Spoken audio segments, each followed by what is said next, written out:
तुम्ही पाहत आहात MCN न्यूज मराठी। जळगाव जामोद तालुक्यातील पिंपरी खोदरी शिवारात येणाऱ्या सर्वे क्रमांक 18 व 20 मधील गट क्रमांक 36च्या शेताची हद्द कायम करून देण्यासाठी 6 जून 2023 रोजी सुलज येथील ज्ञानदेव ओंकार नडकांडे ह्या शेतकऱ्यांनी भूमी अभिलेख कार्यालय जळगाव जामोद येथे मोजणीचा अर्ज केला होता। त्यानुसार 22 डिसेंबर 2023 रोजी गट क्रमांक 36 ची अर्धवट व अचूक मोजणी करण्यात आली। नंतर 6 महिन्यांनी क प्रत उपलब्ध करून देण्यात आली। त्यात एका बाजूच्या मोजमापाची माहितीच न टाकता अर्धवट व अचूक असल्याचे स्पष्ट दिसून आले।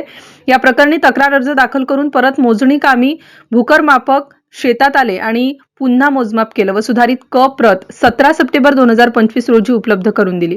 सुधारित क प्रतीचे सविस्तर निरीक्षण केल्यावर त्यात ठळक 8 त्रुटी दिसून आल्यामुळे ही क प्रत सुद्धा दिशाभूल करणारी ठरली।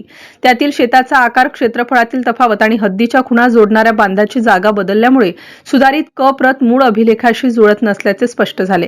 या सर्व तक्रारीसाठी गेल्या 3 वर्षांपासून सातत्याने भूमी अभिलेख कार्यालय जळगाव जामोद यांच्याकडे लेखी तक्रार अर्जाद्वारे न्याय मागत असून प्रत्येक वेळी जळगाव जामोद भूमी अभिलेख कार्यालयाकडून दिशाभूल करणारी माहिती देण्यात आल्याने संबंधित शेतकरी कमालीचे त्रस्त झाले आहेत। या संदर्भात वरिष्ठांनी योग्य ती कार्यवाही करावी यासाठी पीडित शेतकरी ज्ञानदेव ओंकार नडकांडे यांनी जळगाव जामोद उपविभागीय अधिकाऱ्यांना लेखी निवेदन सादर करून आमरण उपोषण व देहत्यागाचा इशारा देण्यात आला आहे।